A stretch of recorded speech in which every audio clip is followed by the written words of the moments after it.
Bonjour à tous les amis, bienvenue sur cette nouvelle vidéo. C'est la 6e interview confinée réalisée depuis ce début de saison. J'en profite avant toute chose, avant de démarrer, bien sûr. Si vous découvrez nos interviews confinées, je vous rappelle que vous pouvez toutes retrouver les anciennes vidéos et les prochaines, bien évidemment, qui vont arriver sur le groupe des Mordus de la course de côte sur Facebook. Quasiment 6000 personnes à l'heure où je vous parle, bien évidemment. Ça aura peut-être bougé au moment de la diffusion. Quasiment 6000 personnes. Donc, passionnés de courses de côte qui sont là tous les jours à publier des vidéos, des images plutôt sympas. Mes invités de ce soir, eh ben, vous les découvrez à l'écran, pas comme moi, mais presque, pour le coup. Je vais vous les présenter de manière individuelle. On va commencer d'abord par un garçon bien qui anime le GTTS 1 depuis maintenant 2 saisons au volant de Samy Jet. Il s'agit de Jean-Marc Tissot. Salut Jean-Marc. Bonjour Pierre, bonjour Damien et bonjour Yannick. Salut Bon, ben Pierre. voilà, tu fais comme Cindy l'autre jour, tu fais le boulot à ma place. C'est toi qui fais les présentations. Nickel. Ouais, j'ai bien regardé, j'ai répété. Bon, ça va, ça va. J'ai plus besoin de rien faire. C'est bon, nickel. Allez, on continue avec celui qui est vice-champion de France production en 2019 au volant de sa BMW M3 92. Vous l'avez reconnu. C'est Yannick Pansignon. Salut Yannick. Salut Pierre, salut à tous. Merci à toi Salut. d'être à nos côtés. Et puis, Merci. on va accueillir celui qui est arrivé récemment en E2SC, quelqu'un qu'on connaît bien en course de côte qui avait fait une petite pause. Il nous en parlera notamment durant cette interview. Il s'agit de Damien Chambéraud. Salut Damien. Salut, salut Ben, à merci, tous. merci à tous les trois d'être là, les gars. Ça me fait super plaisir de vous avoir à mes côtés. Première question que je pose à tous mes invités, je vous la pose à vous également. Qu'est-ce que vous faites pendant ce confinement, Damien? Explique-nous tout. Comment ça se passe pour toi, le confinement? Eh ben écoute, ouais, je suis confiné moi depuis le premier jour. L'entreprise a dû arrêter les machines et du coup, ben à la maison. Enfin, il faut trouver les côtés positifs. Faut pas non plus toujours se plaindre. Je vois ma famille. Enfin, Jean-Marc et Yannick te le diront aussi. Quand on fait de la course, c'est énormément de contraintes financières et puis aussi familiales parce que du coup, on se voit pas beaucoup. On passe des heures et des heures sur les voitures. Les week-ends, on n'est pas à la maison. Donc, ça permet de se voir, de profiter de ma fille, de ma femme, et puis de bricoler un peu la maison de tout ce qui traîne depuis 2 3 ans. Ouais, c'est ça. Tu fais les fameux trucs que tu dis que tu vas faire demain, mais là, tu peux plus le dire. Tu es obligé de les faire. Là, C'est t'as plus le choix. c'est Il y a des choses que j'aurais jamais pensé faire.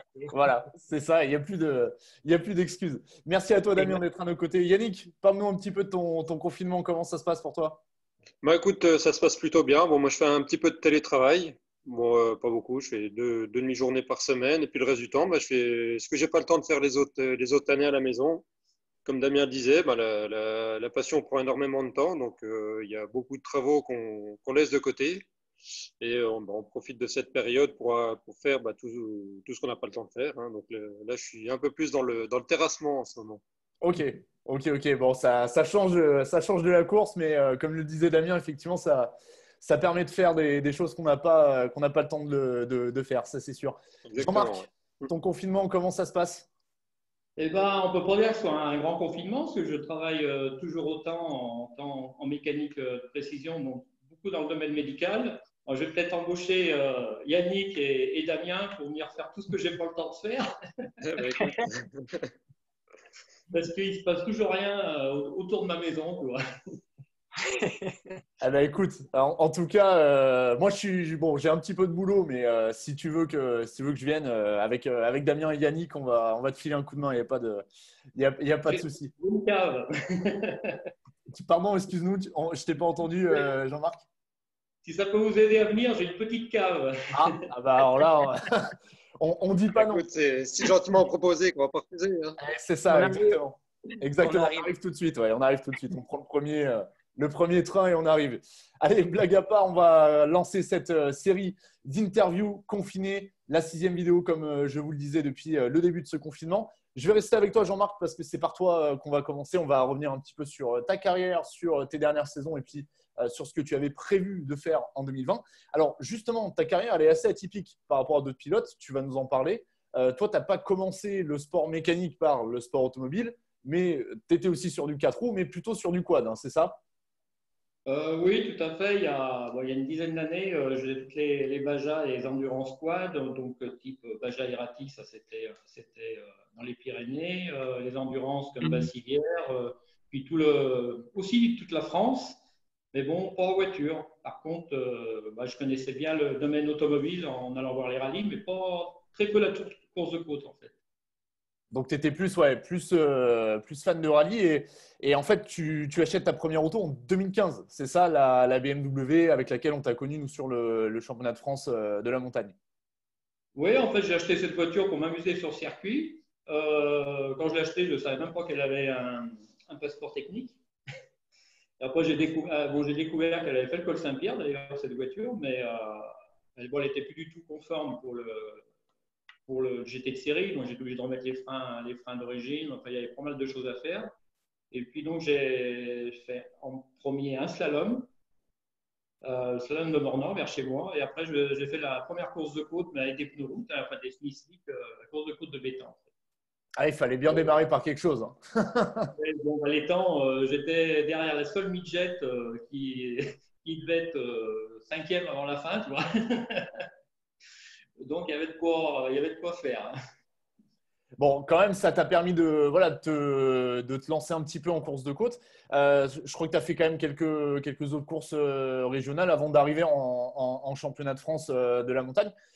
Comment tu te décides à le faire? Parce que je crois que c'est un peu un défi que tu t'étais lancé hein, de réaliser ce premier championnat de France de la montagne en 2017.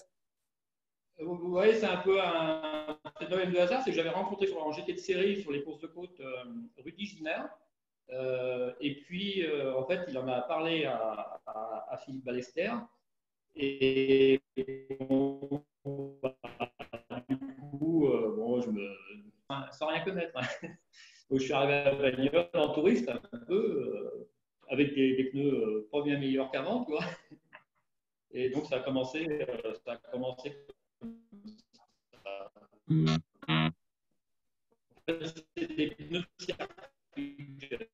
Alors, attends, Jean-Marc, je t'arrête 2 secondes parce qu'il y a eu il y a eu de la friture sur, sur la ligne. On n'a pas eu toute ta réponse. Donc, tu nous disais que tu arrives à Bagnoles avec des pneus meilleurs qu'à Béthans il y a quelques temps avant, mais pas beaucoup mieux du coup, pour lancer ta première saison. Vas-y, on peut reprendre de là, je pense. Voilà, donc oui, c'était en coupe circuit. Hein. J'étais vraiment pas branché course de course, donc j'étais au courant d'Oréal. Donc, bon, plus tard, au col Saint-Pierre, j'ai acheté quand même des Michelin, c'était temps. Mais oui, j'étais vraiment pas du tout dans la course de côte. Hein. Bah, malgré tout, tu termines cette première saison en 2017, tu termines deuxième du Challenge Open en GT de série. Et à la fin de cette saison, tu te décides à changer de voiture. Tu pars sur une midget pour du coup la saison 2018 qui suivait. Pourquoi tu es parti sur ce choix de voiture et pas sur autre chose? Alors, en fait, je voyais rouler ces midgets, ça me plaisait bien. C'est à l'époque qu'Alvaneda roulait. Et bon, j'ai vu que bon, c'était léger, c'était des budgets plus que raisonnables. Donc, c'est ce qui m'a lancé en fait dans la midget. Et donc, tu te lances 2000. Alors, je crois que tu fais une course en 2017 quand même. Hein. Tu fais une course de côte en fin d'année 2017 avec la midget. Ouais. Circuit de la Bresse, ouais, voilà. Et donc, tu arrives en 2018 avec cette midget, donc ta première saison en GTTS 1. Et tu vas remporter ta première victoire cette saison-là en GTTS 1. C'était à Viafan. Hein, c'est ça? Oui, et il n'y avait pas Florian. Et oui, c'était chaud entre Cindy. Puis bon, j'avais la chance de connaître Villafan, donc je crois que je devais être une bonne seconde devant, mais j'avais un petit avantage, c'est que j'avais déjà fait Villafan avec la Z3M. Ok, ouais, donc tu avais peut-être une meilleure connaissance du parcours. Enfin, fallait-il quand même remporter cette victoire. Tu termines troisième du coup à la fin de cette saison 2018 du Challenge GTTS 1. Et donc tu te qualifies pour la finale de la Coupe de France, c'était à Urcy. Tu termines juste derrière Florian Barter. Plutôt du coup une bonne première saison. Comment tu la juges, toi, cette première saison 2018 avec le midget? Un bel apprentissage, et puis bon, c'est une vraie voiture de course. C'est très léger, ça n'a rien à voir avec la Z3M. Bon, je ne dis pas que je vais la garder pendant 10 ans, mais c'est des très bonnes voitures pour apprendre le pilotage. Et puis, c'est sûr, avec des coûts d'entretien peut-être plus accessibles que d'autres autos. Donc, c'est sûr que le mix paraît intéressant. Cette voiture, du coup, bah, à l'issue de la saison 2018, pour démarrer 2019, tu vas la conserver. Tu vas repartir pour un challenge. Donc, cette fois, tu termines deuxième du challenge en 2019. Par contre, à la finale de la Coupe de France au Sarmentel Beaujolais, là, tu t'imposes et donc tu es alors, je ne sais pas s'il y a un titre qu'on peut utiliser, mais tu es le vainqueur de la Coupe de France 2019 en GTTS 1. Donc, c'est plutôt une belle performance pour une deuxième saison. Ah oui, tout à fait. En plus, bon, c'était bon, j'ai perdu la première place CFM à Limonest, donc où Florian a remporté, ce qui est une très bonne chose. Et puis gagner la Coupe de France, bah, comme ça, chacun a gagné un titre. Bah oui, du coup, voilà, vu que Florian avait gagné en 2018, toi, tu enchaînes. Donc, balle au centre pour pas 2020, mais 2021, malheureusement, comme on l'a appris il y a quelques jours. On a hâte de voir ça. Comment tu la juges, toi, la bagarre en mid-jet? C'est vrai que vous êtes assez nombreux en GTTS 1. Comment tu juges cette bagarre, toi, entre véhicules du GTTS 1? Euh, Bah, avec certains, il y a des gros écarts, puis ça dépend. Certaines courses, on peut apprendre à chacun nos courses, et puis certaines courses où on est vraiment très proche. Bon, bah, le plus proche, les plus grosses bagarres, en fait, c'était avec Florian, comme à Limonest. Ça s'est joué vraiment des millièmes jusqu'à la dernière montée, et bah, aussi à Champs-Rousse, d'ailleurs, et puis bon, à la Coupe de France aussi, d'ailleurs. Mais bah, autrement, oui, il y a des belles bagarres. Ouais, c'est très sympa à suivre. En tout cas, ces bagarres en mid-jet, pourvu que ça dure, ça c'est clair. Ton programme en 2020, c'était quoi, Jean-Marc, initialement?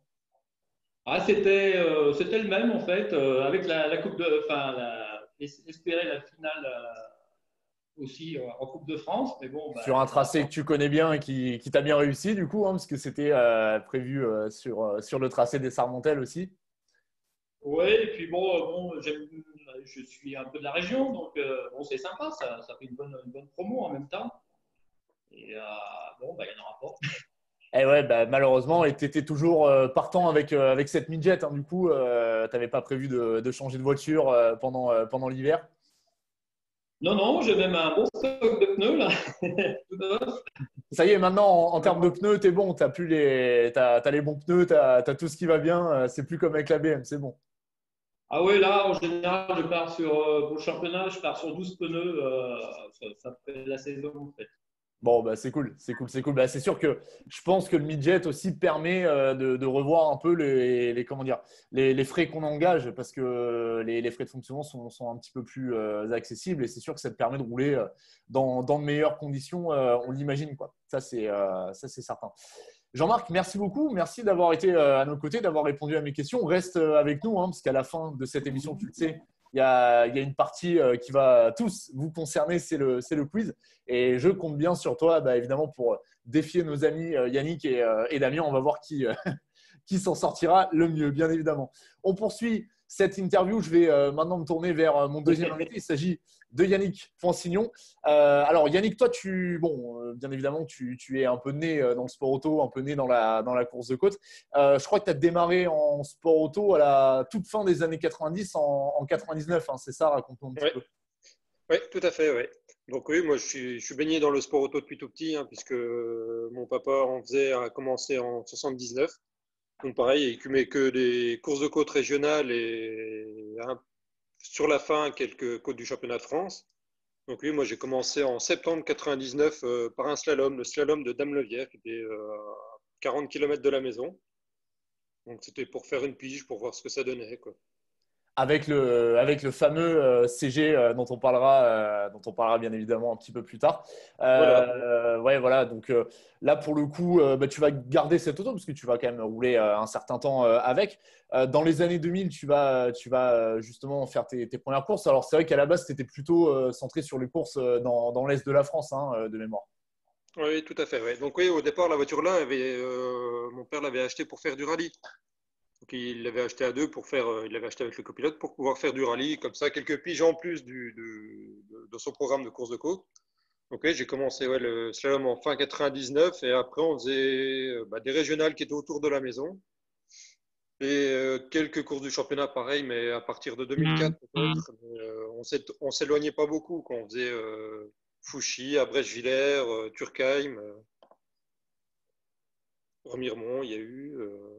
Bon, des belles courses quand même, quoi. Il y avait de quoi, il y avait de quoi s'amuser. Ça reste des belles, ça reste des très belles manches. Alors, je crois que donc c'est à partir de 2006 à peu près où tu commences à t'exporter entre guillemets un petit peu plus en France. Et on t'a vu notamment, alors c'est toute la particularité de ta carrière, c'est-à-dire que d'un côté, tu as fait tes armes avec ce CG Turbo. En parallèle de ça, on t'a souvent vu aussi en F2 avec la Pedrazza en 1600. Parle-nous-en un petit peu de cette voiture. Pourquoi à ce moment-là, tu as décidé, je dirais, de t'essayer à la monoplace avec une telle voiture, alors que tu étais plutôt, je dirais, un pilote de voiture fermée, quoi. On te connaissait plus avec ce genre de voiture. Alors, pour te raconter, donc la Formule, donc c'est une Formule 2, c'est à la base c'est la Martini MK45 que Marcel Tarès roulait en 1988 avec. Et donc c'est pareil, c'est mon papa qui l'avait acheté en fin 97. Donc c'est lui qui a commencé à rouler avec la monoplace à partir de 98, 99. Et après, j'ai fait quelques piges avec. J'ai commencé en 2006 avec, en parallèle du CG. Donc après le CG, je faisais parce que pareil, en 2006, il y a Christophe qui a commencé à rouler aussi. Et mon père s'est retiré un petit peu du pilotage et est devenu un peu plus partie Plus, mécano pour nous aider. ouais, manager, mécano, plus Mécano, que donc, pilote. Ouais, ouais. que pilote. Donc Christophe faisait toutes les courses régionales avec le CG. Moi, je faisais les courses du championnat de France avec le CG et je faisais toutes les courses de côte régionales avec la monoplace. Donc la monoplace, c'est châssis de Martini MK45 avec un 1600 BM dedans. Ouais, c'est une auto en tout cas qui t'a permis de faire pas mal de perfs parce qu'on vous a vu, en tout cas la famille Poinsignon, pendant de nombreuses années, je dirais, sur ce modèle-là. Donc, pas mal de victoires scratch avec la F2, notamment sur des côtes je dirais, régionales. Et puis, donc en 2011, avec le CG Turbo, tu termines deuxième du championnat de production. Donc, là aussi, je pense que c'était un bon moment pour ta carrière, un grand moment, un grand accomplissement.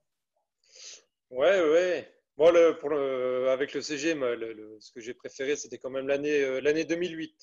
Ok, parle-nous-en un petit peu. Alors vas-y, je t'écoute. C'est la saison On veut tout 2008, savoir. parce qu'on a toujours des objectifs, tu vois, en compétition. Et quand je roulais avec le CG, mon objectif, c'était de battre Roger Lermet. Donc, c'était la figure du groupe F, hein. Bien sûr, ouais, on s'en souvient. Donc, c'était l'homme à battre. Donc, on mettait toute notre énergie dans la voiture pour arriver à le battre. Et j'ai réussi en fin 2008. Donc, en tout 2008, on s'est tiré des belles bourses sur toutes les courses. Un coup lui, un coup derrière. Mais au final, il était toujours devant moi sur le classement parce qu'il allait plus vite, hein, il n'y avait pas à discuter. Mais Turkheim 2008, j'ai réussi à le battre. Donc, là, c'était une grande satisfaction. Et après, oui, 2011, vice-champion de France. Bon, après, je sais pas si on. Bon, voilà. Bien satisfait et je reste un peu sur ma faim quand même. Là, oui, forcément, parce qu'on en veut toujours un petit peu plus. Bon, cette année-là, tu remportes quand même le FC, bien évidemment, avec le CG Turbo. Et puis, alors, les années vont passer. Et en 2016, donc, tu prends la décision avec toute l'équipe Poinsignon, bien évidemment, de t'engager sur une toute nouvelle voiture, en l'occurrence, pour franchir un cap et devenir aussi champion de France, production, en l'occurrence. Pourquoi le choix de la BM qu'on connaît aujourd'hui? Dis-nous tout. On veut savoir un petit peu les coulisses derrière cette auto qui fait tant de bien aux oreilles. Alors, le projet de la BM, ça a commencé avant 2016, hein.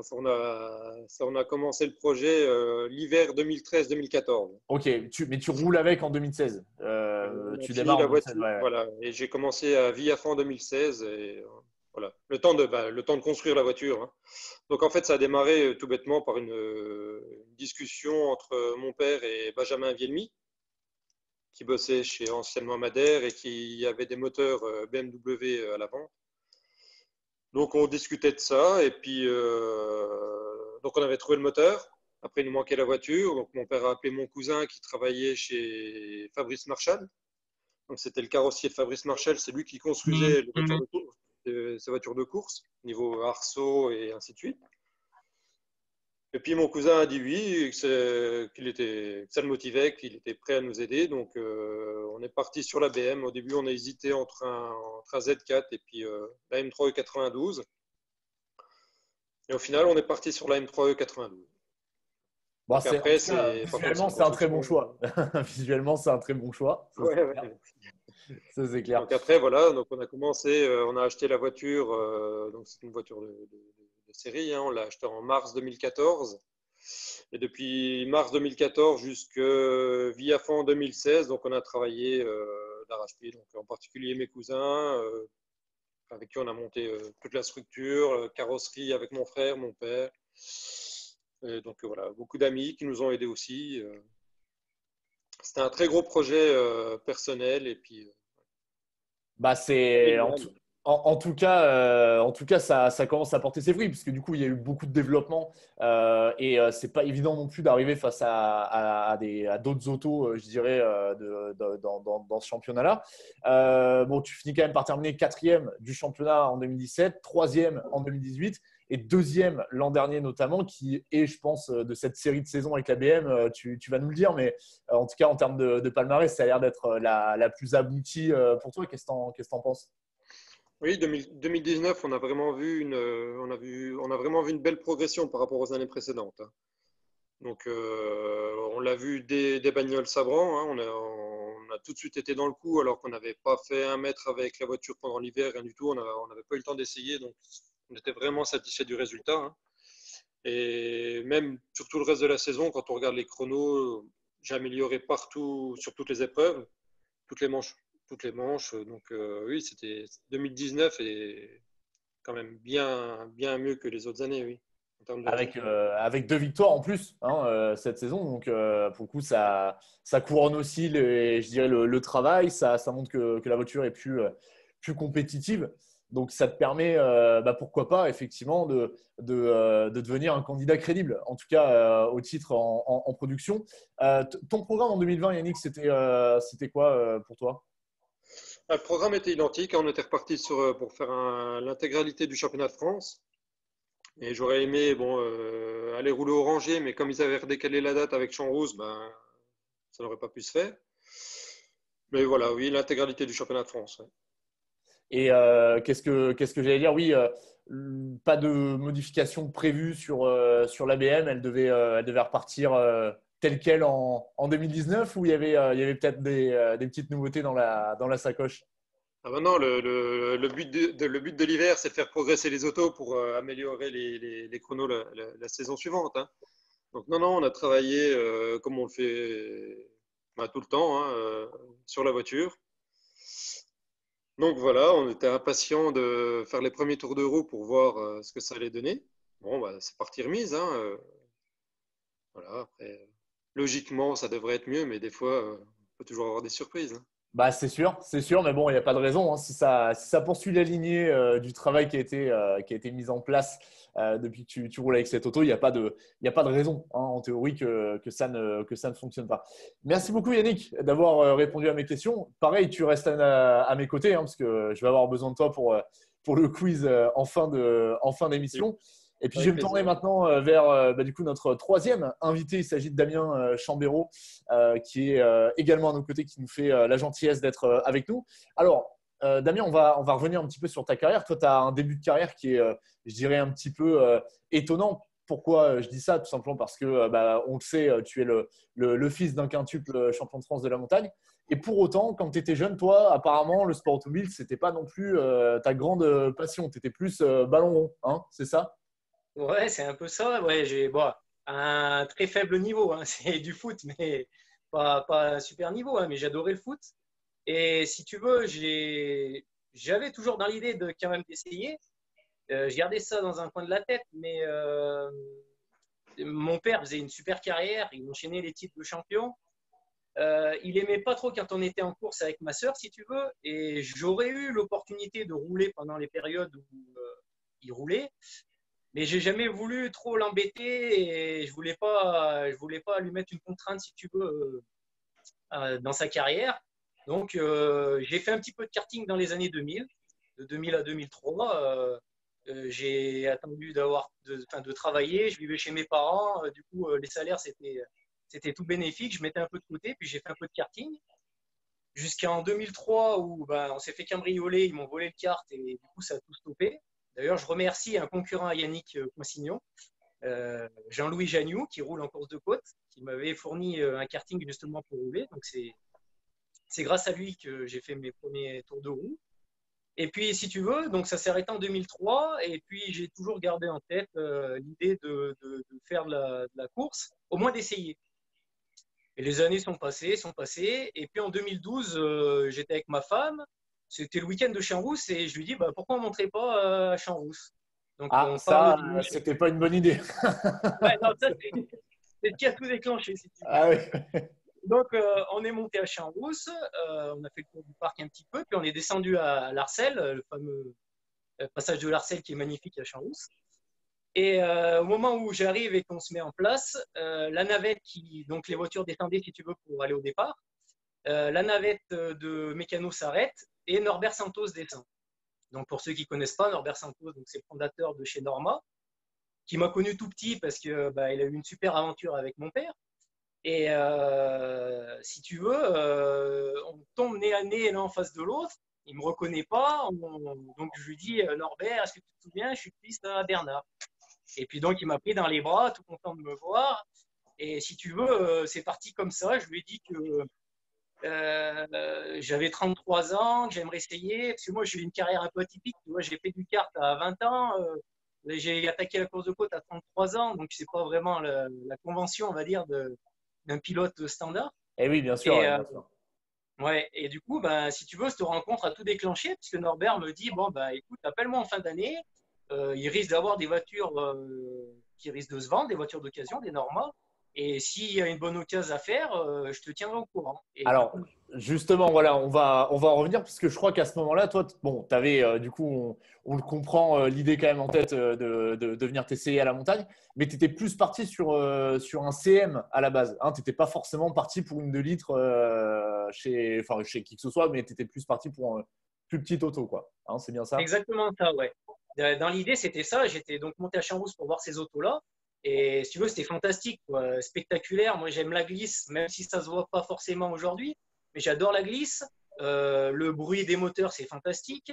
Et si tu veux, comme toi, j'ai regardé l'interview, donc, tes différentes interviews. Et quand tu disais à cette petite, toi, ta voiture qui t'a fait rêver, c'était la F3000 qu'il a eu. Tu as dit que c'était la voiture que tu avais trouvée vraiment. Sûr. Et moi, si tu veux, la référence pour moi, c'est la Norma M11 de mon père avec le V8 dedans en 96-97. Alors, qui était une super auto. C'est vrai que j'avais parlé de la Lola, mais c'est vrai que cette Norma V8, elle était juste dingue, quoi. Juste dingue. Ça a été fantastique. Moi, si tu veux, en tant que spectateur, les titres, c'est important. Donc, les années F3000, c'était pas mal. Mais moi, si tu veux, ce qui m'a marqué vraiment et ce qui m'a donné envie de faire de la course, c'est le sport prototype et cette Norma qui était fabuleuse avec le V8. Des centaines de personnes férues de course de côte, si tu veux, ont été marquées par cette voiture. C'est clair. Non, mais c'était une auto fabuleuse à tout niveau. Alors, je l'ai pas beaucoup vue. Hein, vous m'excuserez, messieurs, je suis un peu jeune, mais par contre, je l'ai vue. Je m'en souviens très bien de cette voiture et c'est vrai qu'elle était magnifique, quoi. Alors, du coup, l'histoire est en marche parce que tu fais quand même l'acquisition d'une 2 litres. Donc, tu vas venir justement en 2013 sur tes premières manches, mais vraiment loisir. Et justement, moi, je voudrais revenir sur quelque chose. C'est vrai qu'à ce moment-là, on a un certain Damien Chambérault qui arrive en course de côte avec une auto de toute dernière génération. Certains ont pu dire que effectivement, quand on s'appelait Chambérault, c'était plus facile mais qu'on mette bien les choses au clair. Toi, tu t'es débrouillé tout seul et pour le coup, à la base de la base, ton père n'est pas dans le projet, quoi. Il te rejoint après en fait par effet de ricochet, quoi. C'est exactement ça, tu as résumé la situation. C'est que mon père n'est pas au courant, j'achète la voiture au mois de septembre ou octobre et je lui annonce qu'en janvier, tu vois, parce que je ne savais pas comment lui dire et je ne savais pas s'il avait vraiment envie de remettre le pied à l'étrier. Et j'attaque à 33 ans. Donc, les gens qui disent qui savent pas, je comprends pas trop. C'est quand même assez atypique d'attaquer la compétition à 33 ans. Et si tu veux, ouais, le but, c'était vraiment de se débrouiller tout seul financièrement. Après, il est là tous les week-ends et enfin, il est la pièce principale de l'équipe, si tu veux. Mais oui, à la base, c'était vraiment une démarche individuelle. Ouais. Et puis après, par la suite, on ose imaginer effectivement que son apport à tout niveau doit te servir au quotidien en tant que pilote. Ça, c'est indéniable. Alors, bon, écoute, tu démarres cette première saison. 2013-2014, c'est des saisons que tu qualifies toi-même de saison d'apprentissage. Pour le coup, tu fais quand même des perfs sympas. Et ça te donne du coup l'idée finalement de t'inscrire sur un challenge Open au championnat de France en 2015. Qui va là aussi plutôt très bien se passer. Comment tu le vis, toi, à ce moment-là, toi qui arrive en course de côte, quoi? Ouais, bah écoute, c'est un peu pareil que ce qu'a dit Yannick tout à l'heure. Moi, j'ai attaqué pour dire d'essayer, de voir ce que ça allait donner, de voir si je prenais du plaisir déjà. Et, j'en ai pris tout de suite. J'ai attaqué à Miribel-Lanchâtre, une course régionale. Et si tu veux, j'avais fait une trentaine de tours de circuit sur le sec. Et donc, j'arrive à cette course et le samedi, aux vérifications, il neige. Donc, si tu veux, vraiment un truc, je me dis là, qu'est-ce qui se passe? Donc, le samedi soir, autant dire que j'ai pas beaucoup dormi. Et le dimanche matin, on arrive et il pleut toute la journée. Jamais roulé sous la pluie avec, comme tu dis, une grosse auto, parce que pour le régional, c'est des autos pour se battre pour la gagne. Et il a plu toute la journée. Et puis, au fur et à mesure des montées, même sous la pluie, j'ai pris énormément de plaisir. Et j'échoue à un dixième du podium pour la première course. Et là, si tu veux, ça a été le déclic. Du coup, on s'est dit, bon, le feeling est là. J'ai pris énormément de plaisir sous la pluie. Et puis, c'est parti. L'aventure est partie, si tu veux. Donc, 2013-2014, ça a été comme Yannick, pareil. Beaucoup de courses régionales, si tu veux. On en faisait des courses à 200 km autour de chez nous. Donc, des courses régionales et des courses de championnat. Et on s'est inscrit à partir de 2015 au CFM, au Challenge Open. Ouais, d'ailleurs, 2015, du coup, grosse saison parce que tu termines 12e du championnat au classement général. Ouais. Et puis, tu remportes le Challenge Open CN. Donc, pour une première saison, c'est pas trop mal. Hein? Comment tu Ah ouais, non, c'est super. t'en penses? Non, C'est pas mal. C'est allé très vite, si tu veux. Et je vais même te dire, malheureusement, c'est même allé trop vite parce que j'aurais préféré que ça aille moins vite. Et le problème, c'est que bon, ça a marché. C'est comme ça. Après, je ne choisis pas. Hein, Bon, ça va, c'est des problèmes qu'on va qualifier de problèmes de riches. Hein. Ça vaut mieux aller vite trop rapidement que rester trop longtemps derrière, quoi. Ça, c'est sûr. C'est sûr. C'est sûr. Bon, en tout cas, toi, sur cette bonne lancée, tu te réengages en 2016. Tu fais plutôt une bonne saison. Et 2016, alors, fin de saison, il se passe un événement pas cool pour toi, parce que tu sors violemment de la piste lors de la course de côte du Limonest. Bon, saison terminée, bien évidemment, parce qu'on est en fin de saison. Mais surtout, à ce moment-là, on imagine que toi qui étais arrivé par plaisir, tu dois quand même prendre un coup. Comment tu le vis, toi, à ce moment-là?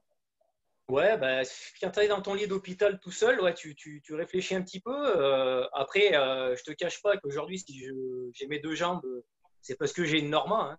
Quand je sors de la route à ce moment-là, quand on voit l'état, enfin, quand la voiture est arrivée chez Norma, il n'y avait plus de crash box devant. Les pédales étaient sous mes genoux. Enfin, si tu veux, le choc, quand on regarde les acquis, je suis passé de 120 km/h à zéro, quoi, tu vois, en une demi-seconde. Donc, le choc a été très, très violent et je m'en sors avec 2 entorses du genou, tu vois. Donc, c'est sûr que tu es dans ton lit d'hôpital, tu réfléchis. Et puis, si tu veux, autant quand mon père est sorti quand j'étais jeune, ça faisait réfléchir, mais quand c'est toi qui es dans l'auto et que tu vis le truc, c'est pas pareil. Donc, si tu veux, j'ai pas eu peur parce que ça s'est passé trop vite, en fait, pour que tu aies le temps de réfléchir. Mais ce qui est dur, c'est par exemple, je pense à Seb, où l'année dernière, il fait une énorme sortie. Et comme on dit, quand on tombe à vélo, il faut remonter tout de suite. Et il a eu ça a été très bien de repartir la semaine d'après et de pouvoir rerouler. Et moi, si tu veux, j'ai pas eu ça, quoi. Donc, je suis sorti fin septembre, je pouvais pas rattaquer. Enfin, j'ai rattaqué que mars. Et ça fait 6 mois très longs où, ouais, tu cogites pas mal. Mais quand tu es amoureux du sport auto, ouais, faut pas y penser, quoi. Disons que ça fait partie du jeu, ça c'est sûr. Et puis, enfin, bon, en tout cas, c'est un petit peu comme le phénomène de la bicyclette, quoi. Il faut y retourner rapidement. Mais bon, finalement, malgré tout, avec beaucoup d'efforts, tu réussis quand même à être là en 2017, grâce au concours de Norma également. Et donc, pareil, la saison 2017, elle se passe plutôt pas mal. Et alors là, il se passe du coup, je dirais, comment dire, tu es sur un projet pour 2018, hein, concrètement. Et bon, il va y avoir des petits couacs parce que toi, tu vends la Norma. Tu as un projet d'être en 2SC, ça ne se fait pas. Là, c'est pareil. Comment tu vis à ce moment-là, toi, en tant que pilote? Et ben ouais, donc on fait une saison 2017, une très belle saison 2017. On se bagarrait, on était entre 25 et 30 protos de litres à chaque départ de course de championnat. Et si tu veux, sur 6 courses, je finis 3 fois premier en faisant le record de la piste. Donc, et puis on a eu on a fait 2 petites sorties à l'étranger, donc en Allemagne et en Suisse. Et si tu veux, ça a été vraiment une super saison pour me remettre en selle. Ça a été vraiment magique. Et ça faisait 5 ans donc je faisais du proto de litres. Et j'avais dans l'idée, si tu veux, parce que je sais que j'aurais pas la carrière de mon père, donc j'aurais pas 5 titres de champion. Je sais que je pourrais pas rouler pendant 25 ans. Aujourd'hui, ça demande énormément d'argent, donc je sais que j'aurai une carrière, on va dire, très courte.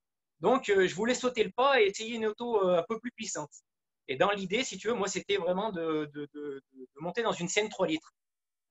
Comme je t'ai dit, moi, j'aime les moteurs qui chantent et je me voyais bien dans une auto comme ça. Malheureusement, comme tu disais pour les F3000 dans les autres interviews, il n'y en a plus.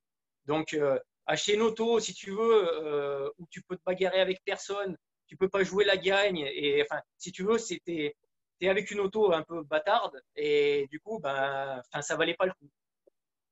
Et donc, on restait sur une saison 2017, une très bonne saison 2017, et on était approché par des gens, maintenant que je suis malhonnête, une personne qui est connue de la course de côte, mais si tu veux, on se méfiait de lui, mais lui nous a fait rencontrer des gens qui avaient l'air sérieux, des investisseurs qui avaient des grosses sociétés.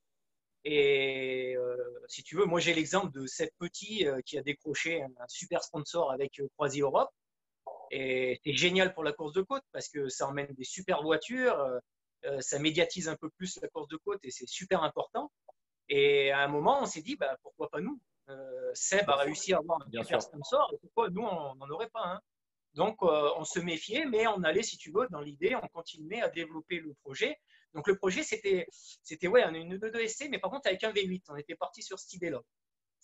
Et donc, ces investisseurs ont rencontré Norma, sont allés chez Norma, ont signé les devis du moteur et de la voiture. Ils ont accepté le plan de financement. Et donc, à ce moment-là, nous, on a décidé de vendre le 2 litres. Et à 15 jours ou même 3 semaines du début du championnat, on a commencé à plus avoir de nouvelles. Norma ne voulait pas non plus, si tu veux, s'engager dans une voiture en n'étant pas payé. Donc, ça prenait du retard. Et puis, ils nous ont plantés royalement. Bon, et puis là, à ce moment-là, bon, malheureusement, la voiture vendue, pas de nouvelle auto. Donc, soit tu repars sur un programme et un peu à la dernière minute, soit tu en profites pour préparer autre chose. Toi, tu vas partir sur cette deuxième option. Et là, à ce moment-là, tu te dis, finalement, la E2, je vais la construire, je vais la lancer. Donc, tu décides de partir sur ce projet-là avec déjà en tête l'idée d'un moteur turbo, en sachant qu'à ce moment-là, Geoffrey Schatz n'a pas encore sorti le sien. Pourquoi ce choix à ce moment-là? Alors, si tu veux, quand tu t'es mis dans la tête de changer de catégorie, c'est vrai qu'en 2018, je me suis posé la question de revenir en 2 litres parce que financièrement, on n'avait pas les budgets. Tout seul, je ne pouvais pas apporter l'argent nécessaire pour faire une telle auto. Donc, on repensait à revenir en 2 litres. Mais quand tu t'es mis dans la tête, tu vois, de faire autre chose, c'était un peu compliqué. Donc, tout se croisait un peu, c'était pas évident.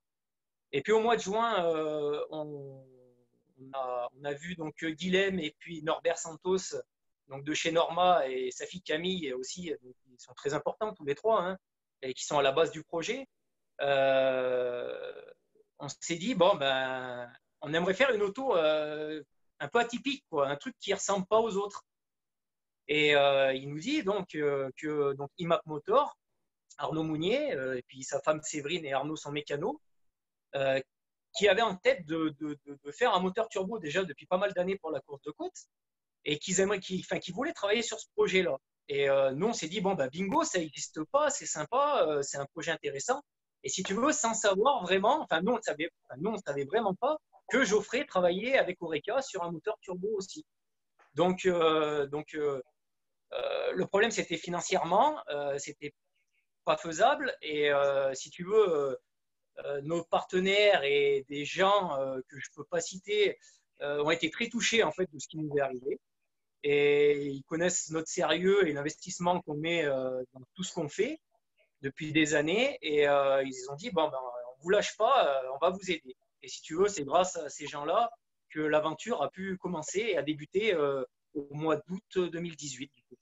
Donc quasiment un an entre ce moment-là et puis ton retour, parce que du coup, tu reviens en juillet l'année dernière à Dunière, en cours de saison avec cette auto donc, qui s'engage, on le rappelle pour ceux qui te découvraient en E2ST, donc dans la catégorie Rennes du championnat de France de la montagne. Et là, donc, au final, ça cartonne tout de suite, puisque sur les 5 manches sur lesquelles tu vas t'engager, tu vas réaliser 5 deuxièmes places. Donc, pour le coup, on peut difficilement mieux faire quoi, pour une demi-saison d'apprentissage de l'auto. Non, qu'est-ce que tu en penses? Ouais, non, c'est énorme, hein, c'est énorme, honnêtement.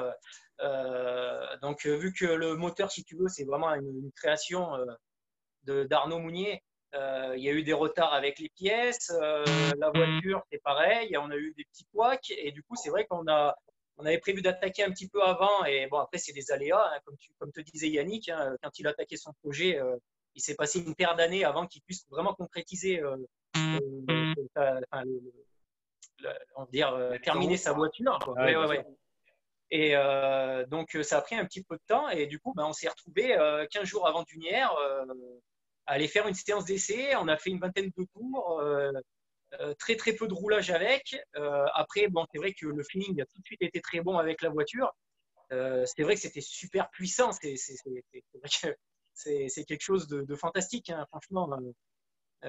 Jamais j'aurais, si tu veux, quand j'ai attaqué en 2013, jamais j'aurais pensé un jour rouler dans une auto comme ça. Et ouais, c'est vraiment fantastique comme moto. Et du coup, après quelques tours de circuit, on s'est dit, soit on refait des tests et on attaque plus tard, soit on attaque à Dunière en se disant, on se fait une grosse séance d'essai. Et donc, on est arrivé à Dunière. Donc on a fait une séance le vendredi matin avant d'aller à Dunière pour confirmer que tout fonctionnait. Et l'embrayage a lâché au bout de 2 tours. Donc, on est arrivé à Dunière en sachant qu'on avait du boulot. Arnaud Mounier, c'est un sorcier, hein, honnêtement. C'est une toute petite structure. Et aujourd'hui, il a sorti un moteur capable de presque rivaliser avec Oreca. Parce que si aujourd'hui, si tu veux, je suis en retrait par rapport à Geoffrey, c'est vraiment par rapport au pilote, quoi. Et pas par rapport aux autos, hein. Enfin à l'auto. L'auto et le moteur sont fantastiques. Et c'est vraiment le pilote, si tu veux, qui fait la différence, hein. C'est Geoffrey qui est un cran au-dessus, et puis il n'y a pas photo. Donc, on se retrouve à Dunière. Arnaud, on appelle Arnaud, on lui dit, écoute, l'embrayage a lâché. Il dit, bouge pas, j'envoie mon mécano. 2 heures après, son mécano était là. On a fini Dunière à 2 heures du matin, donc le samedi matin. On prend part aux essais. Et l'embrayage se met à patiner à la deuxième montée d'essai. Alors là, on se dit, ah ouais, là, ça va être compliqué. On repasse une nuit complète à changer l'embrayage 2 fois. Et puis, le dimanche, problème avec la boîte. Enfin, on fait les 2 premières montées de course, 2 problèmes à chaque montée. Et là, je redescends et je dis à Arnaud Mounier, donc le préparateur, je lui dis, purée, pourvu qu'on puisse faire au moins une montée dans le week-end propre, parce que je sens que l'auto va bien et il y a vraiment un potentiel énorme. Et là, 3e et 4e manche, pas de problème, et on décroche pour quelques dixièmes la 2e place. Enfin, c'est exceptionnel. Honnêtement, je ne peux même pas dire j'en ai rêvé, parce que c'était même pas croyable pour nous, honnêtement. C'est top, c'est top. Et puis en plus, c'est une épreuve que tu affectionnais, puisque déjà avec la 2 litres, tu avais fait un podium scratch. Oui. il y a quelques années. Donc, pour le coup, bon, bah, ça pouvait être que top, quoi. Et Oui. bah, voilà, enfin, tu vas réaliser cette performance à plusieurs reprises, comme je disais. Donc, bon, comment toi t'abordais cette saison 2020 là, avec tes perfs de 2019 est-ce que tu te disais que tu pouvais, pourquoi pas, aller jouer quelques victoires à la régulière? Ah, pas quelques victoires, parce que Geoffrey, d'ailleurs, Geoffrey, je l'ai vu il y a une dizaine de jours, donc j'ai regardé l'interview de Geoffrey. Il s'est laissé pousser la barbe, donc tu vois, regarde, je laisse pousser aussi, tu vois, par superstition. Je ne sais pas si ça fait aller plus vite, hein, mais J'en sais rien. faut Mais en tout cas, essayer, faut Geoffrey, essayer, faut essayer. Geoffrey laisse pousser la barbe, je laisse pousser aussi. Non, non, donc si tu veux, en 2020, c'était une année aussi d'apprentissage, enfin, de continuer l'apprentissage parce que, si tu veux, moi, comme je te disais, j'ai fait que quelques courses de championnat à, on va dire, 200-300 km de la maison. Donc là, 2020, le programme était de faire un championnat complet.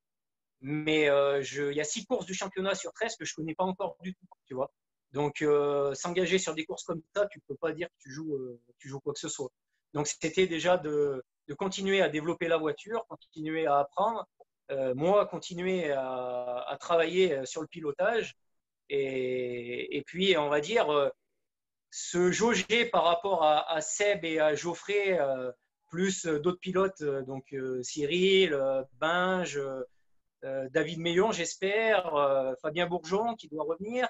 Donc, c'était se bagarrer avec ces pilotes-là et essayer de se rapprocher de Seb et de Geoffrey, si tu veux, à partir de Dunière 2020. Quoi. Bon, en Parce tout que c'est cas, des courses que j'ai déjà fait. C'est des oui, courses que j'ai déjà fait et j'ai une base, quoi, tu vois. bien sûr.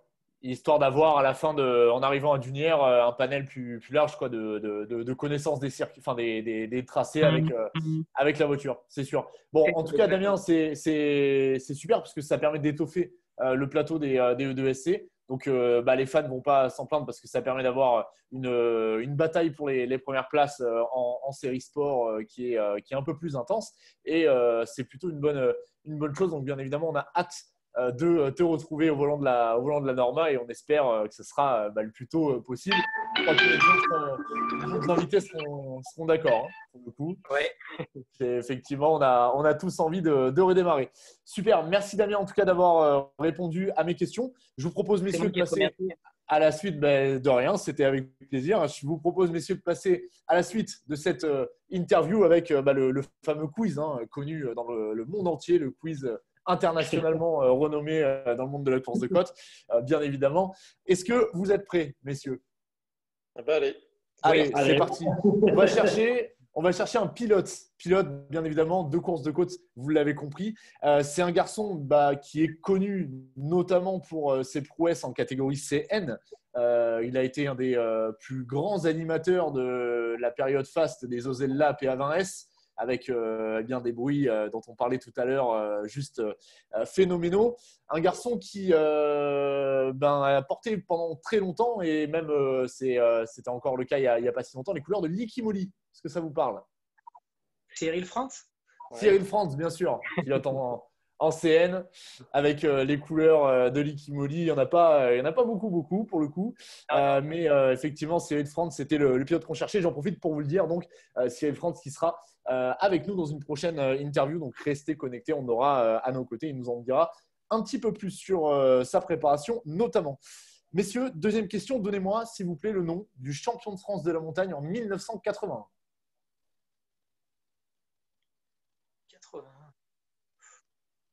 Tarès. Ouais, Non, pareil. c'est pas Tarès. J'allais dire pareil, alors Moi aussi. Je vais Bocard. chercher un petit peu. Non, c'est pas Bocard. C'est pas Bocard.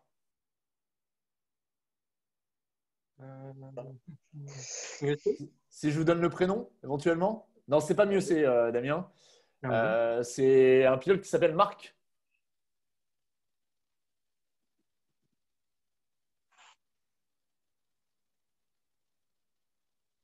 Non, ça vous dit rien? Non. Alors là. C'était Marc Sour. Ah, Marc oui, Sour. exact. Ah Oui, ouais. Marc Sour. Ouais. Champion de France de la montagne en 81, effectivement. C'est un des seuls, pour le coup, dans les années 80, à avoir un petit peu stoppé les sacres de Marcel Tarès. Donc, voilà, c'était la bonne réponse. On va continuer avec une question de Rani, messieurs. Alors, j'espère que vous êtes calés en WRC. J'essaye, vous avez vu, j'essaye d'innover dans les disciplines. On fait tourner d'une interview à une autre. Donc, il y a une année, dans tous les sacres de Sébastien Loeb, où Sébastien n'était pas pilote officiel. Je ne sais pas si ça vous parle, parce qu'il était engagé sur une voiture privée. Est-ce que vous vous rappelez de l'année de ce titre de champion du monde? 2008. C'est pas 2008, c'est pas loin. 2009. Non, c'est un tout petit peu plus vieux. 2007. Non. 2006, ouais, c'est ça, 2006. 2007, c'était le retour de Citroën avec la C4. Donc, c'était en 2006, voilà, avec Chronos, effectivement, la Xara bleue qui avait été engagée pour Sébastien Loeb. Ça ne lui avait pas empêché, bien évidemment, de remporter un titre de champion du monde. On continue et maintenant, on va essayer de chercher un tracé que vous connaissez bien, messieurs, parce que c'est une manche du championnat de France de la montagne qu'on ne pourra malheureusement pas visiter en 2020, mais on espère la retrouver au plus vite. Alors, c'est un tracé qui a une particularité, c'est qu'il a eu plusieurs départs. Il y a eu plusieurs formes de départ sur ce tracé. Ça n'a pas toujours été le même. C'est un tracé qui est très, très rapide, qui se passe pas mal dans les rails. Voilà, exactement. La Pommeraye, tu l'as trouvé, Yannick. La Pommeraye, donc, bah oui, avec la passerelle, les rails, c'est un tracé atypique. Et c'est vrai qu'il y a eu plusieurs configurations de départ. Il y a eu l'épingle, il y a eu l'aller-retour, il y a eu un petit Exact. Donc voilà, c'était la particularité de ce tracé. Et enfin, dernière question, messieurs, on va parler de Formule 1. On va parler de Formule 1. Si je vous parle du Grand Prix de Suzuka en 89, qu'est-ce que ça vous dit? Est-ce que ça vous parle? Il s'est passé un truc mythique à ce Grand Prix. Voilà, avec Prost et Senna qui se touchent alors qu'ils sont en bagarre pour le titre. Alors, ce Grand Prix, on a évidemment beaucoup parlé de cette bagarre, mais est-ce que vous vous rappelez de qui l'a remporté? Senna, non? Non, c'est pas Senna parce qu'il franchit la ligne en première place, mais il est déclassé par la suite. C'est ce qui offre le titre à Prost. C'était un pilote d'une Benetton. Est-ce que ça vous parle? Non, c'était pas Schumacher à cette époque-là, il n'était pas encore là. Ouais. Un certain Alessandro. Non, vous ne l'avez pas? Non. Alessandro Nannini. Voilà. Ah, il fallait la trouver. J'avais vraiment envie de nous piéger. J'avoue. Celle-là, elle était compliquée. Bon, merci messieurs d'avoir participé à ce quiz. Bon, malgré cette question compliquée, je trouve que vous n'en êtes pas trop mal sortis parce qu'on a quasiment répondu à tout. Donc c'était plutôt pas mal. Je vais vous laisser le mot de la fin, histoire que vous puissiez remercier quiconque vous le voulez. Damien, je te laisse commencer. Ouais, bah écoute, moi je remercie tous mes partenaires, Norma qui m'a jamais lâché, enfin qui est maintenant Nova Proto, IMAP Motor et Arnaud Mounier, c'est une petite aventure n'aurait pas pu exister, tu vois. Donc là, je les remercie énormément. Et puis à tout le monde, restez chez vous, faites attention, c'est une période compliquée. Il faut laisser passer l'orage, on va dire, et pour qu'on reparte plus fort après. Et puis voilà. Yannick, ton mot de la fin? Écoute, en premier, j'ai remercié mon papa, sans qui aujourd'hui je ne ferais pas grand-chose. Donc, il faut bien savoir que c'est lui. On le salue d'ailleurs, tu le salueras bien évidemment de toute la part des fans de course de côte. Avec plaisir.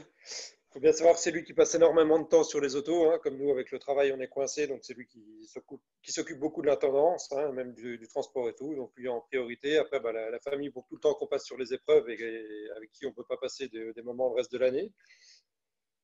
Et surtout les partenaires, sans qui rien ne serait possible. Et donc, voilà. Merci à tout le monde. Écoute, c'est déjà pas mal. Jean-Marc, un petit mot de la fin.